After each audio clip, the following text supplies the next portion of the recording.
Ma'am, एक बच्चा पूछ रहा है, मैम क्या गंगा नदी का पानी पीने लायक नहीं बचा है? अब आजकल हम बहुत सारी रील्स में सुनते हैं। हाँ बेटा, आप लोग बहुत सारी रील्स आजकल देख रहे हैं।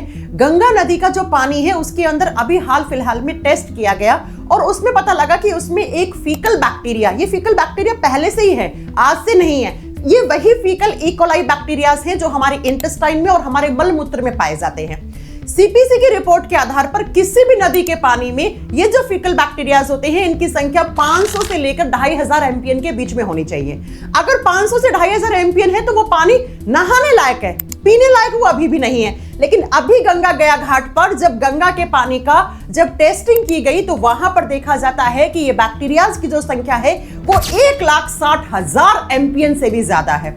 आप जरा सोच के देखिए, जिस नदी के पानी का मतलब 500 एमपीएन जो है वो, ये मान के चलो एक अच्छे पानी वाला एमपीएन अगर बैक्टीरिया है तो उसको पीने के लायक माना जा सकता है, लेकिन ये 1,60,000 से भी ज्यादा है। तो किस लेवल पे गंगा नदी का पानी है जो प्रदूषित हो चुका है।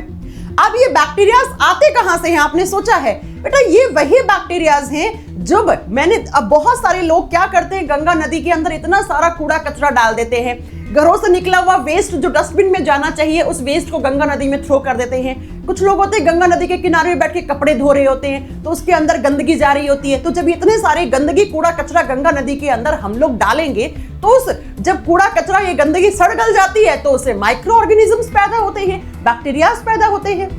तो आज आप रील्स के थ्रू बहुत सारा ज्ञान एकदम दे रहे हैं कि इतना हमारी गंगा नदी प्रदूषित हो गई है, उसका पानी पीने लायक नहीं बचा है।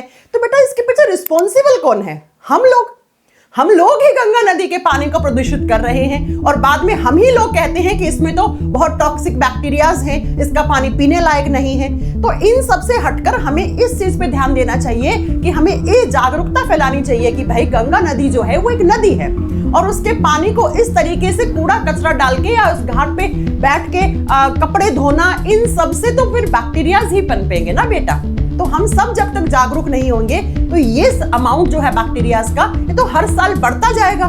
महाकुंभ के दौरान तो 1,60,000 का भी 20 गुना ज्यादा ये बैक्टीरियाज थे उस समय।